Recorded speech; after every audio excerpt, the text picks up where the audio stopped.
Jersey ডিজাইনে বরাবরই ব্যতিক্রম সিলেটি স্ট্রাইকার্স এবারও দেখিয়েছে ব্যতিক্রম কিছু।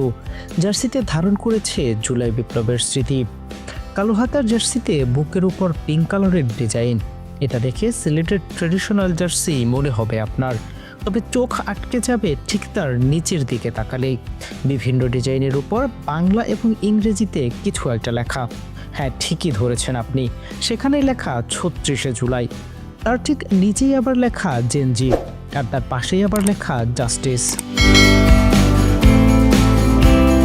শুধু এই তিনটি শব্দেই শেষ নয়, নিচের দিকের পুরোটাতেই দেখা যাবে ভিন্ন ধারার ডিজাইন। কতগুলো মানুষ উঁচিয়ে ধরে আছে বাংলাদেশের জাতীয় পতাকা। তার একটু নিচেই দেখা যাচ্ছে মুষ্টিবদ্ধ একটি হাত, যেটা প্রতিবাদের প্রতীক।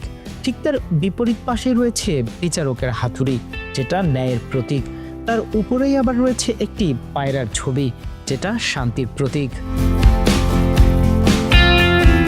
এভাবে ডিজাইন করা হয়েছে সিলেট স্ট্রাইকার্সের এবারের জার্সি।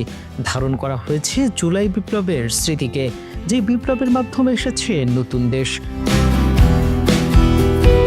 জার্সিটি নিজেদের ওয়েবসাইটে আপলোড করেছে সিলেট স্ট্রাইকার্সের মার্চেন্ডাইন পার্টনার ডিন। ঠিক এমন দুটি জার্সি এবার গিফট করা হয়েছে সময়ের আলোচিত শিল্পী ও বিপিএলের থিম সঙ্গের গায়ক মোজা ও সঞ্জয়কে। হাজারো মানুষের প্রাণের বিনিময়ে এসেছে নতুন দেশ, নতুন বাংলাদেশে নতুনভাবে হবে এবারের বিপিএল, এমনটা জানিয়েছিলেন ক্রীড়া উপদেষ্টা।